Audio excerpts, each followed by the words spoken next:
The better question is, what's the state of the market early in 2023? And the lens of the market obviously has forward-looking 6 months.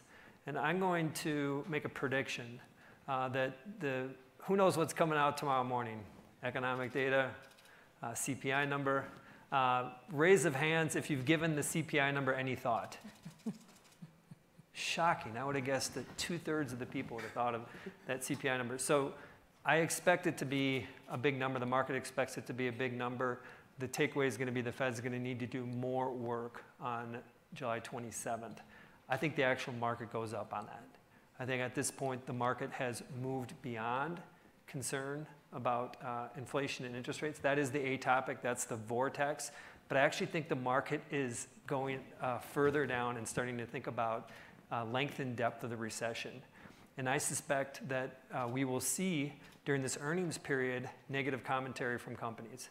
And so while we will probably get a boost in the market on Wednesday, I think we're going to see some essentially retreat that gains throughout this earnings period.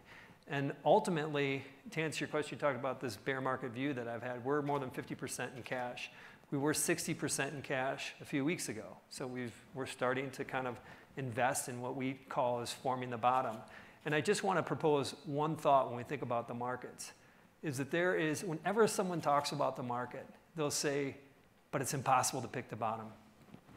Actually, it is possible. I'm not saying I'm going to do it. It is possible. The reason why it's possible is that you have to have a view of what the market's going to look like in 6 months. You can be wrong. And my sense is in 6 months from now, investors are going to be more confident that the growth rates actually are going to be better in 23 than they were in 22. And I suspect that over the next 3 months, we're going to be forming a bottom.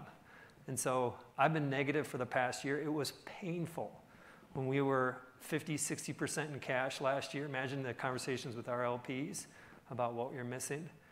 It's moved back into our favor here, and we're excited to be deploying cash, what we think is going to be a pretty ugly earnings season.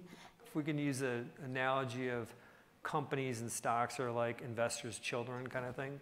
Investors think their children are more beautiful than they actually are. And I think that we're going to see some of that, I guess that gray side here in the next few weeks. So my recommendation is first, just don't fall in love with your companies and recognize that there can be some pullbacks. And the concrete example I would give is probably a 7th grader in an investment course could tell us this, but it's true.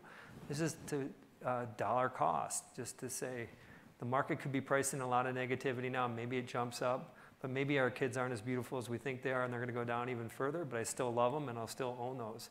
And to just kind of, the way we're framing it is this next 3 months, we're just going to be patient, judicious, and deploy as a weighting average.